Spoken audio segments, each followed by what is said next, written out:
Hello, my name is Anthony Olah, and I'm doing a Pachakacha on my created game called Fantasy Castle.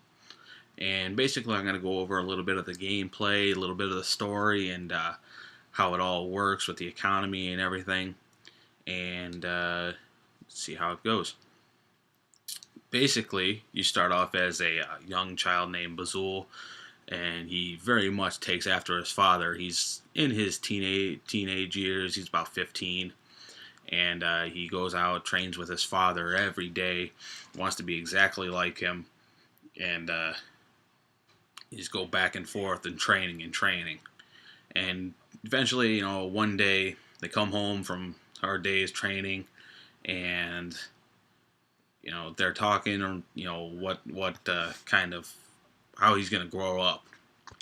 And eventually, they start hearing like an army start march towards them, and they basically kill the family. Bazul ends up escaping, but he's on his own. He has nothing but what his father has taught him, and he just on his own, moving from town to town, trying to fend for himself. So basically, in the future, he's in his mid-20s. This is where the gameplay actually takes place, and basically, more of the demon force has been taken over, and the land is pillaged, gray skies. It's kind of a medieval setting. There's no sun. Basically, it's very unhappy times, and you try and work through that. And the game's a single player. It's free roam, so it's kind of like a Ninja Gaiden when you kind of work all through it. It's kind of how I would like it to play out. Large map, plenty of things to explore, with a leveling system from basically 1 to 50. And there are plenty of options for all kinds of players to go. You have warriors, mages, more stealthy, and thieves with different weapons that only apply to different skill sets. So, warriors can use heavy armor with big swords, or mages get light armor with like robes and staves, that sort of thing.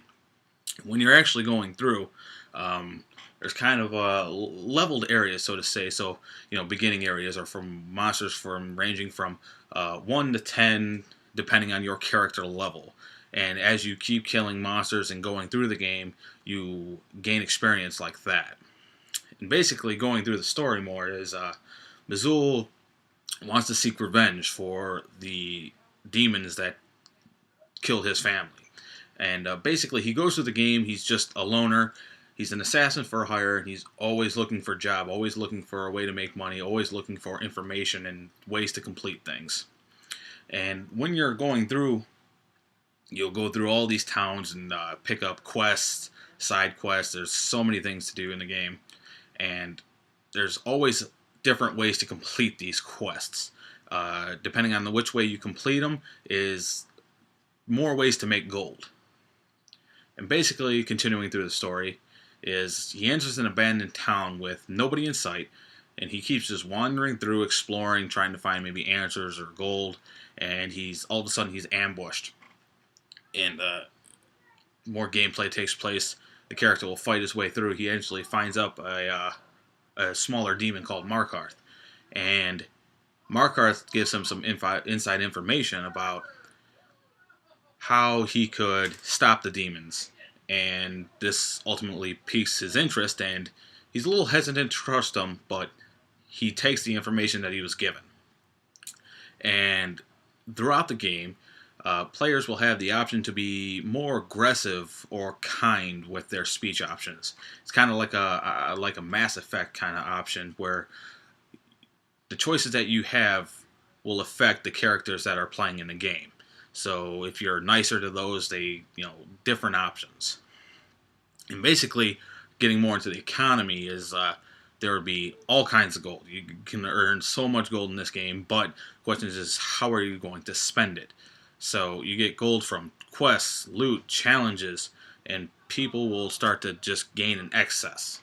And when you're going through, you'll have basically spending the majority of your gold on armor and weapons. There's going to be a wide variety. I want lots of swords, lots of daggers, lots of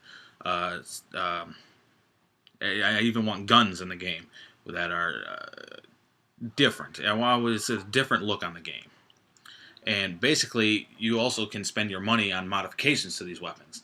Each situation, it is when you go out to the land, you'll find yourself needing certain resistances. So armor, you can stack cold resistance or fire resistance depending on where you go. Also, players can also buy houses where you can you'll have the option to find greater items, but maybe you might not need them at this point in time. Save them up for a later experience where you're going to have to need a certain item, and you can keep that in the house. But houses are actually going to cost a decent amount of money. There will be a bounty list in this game where, as you make your way through each town in and out, there will be a list of demons that who have made names for themselves that you can actually use to get rewards when you kill them. As for the ending of the game, I know I jumped a little far ahead with the story, but basically I want at least 3 ways to end the game. Multiple endings, especially with how your character plays out in the game. If you decided to be a bad guy, good guy, or maybe you played middle of the field. It all depends on how you played out the game.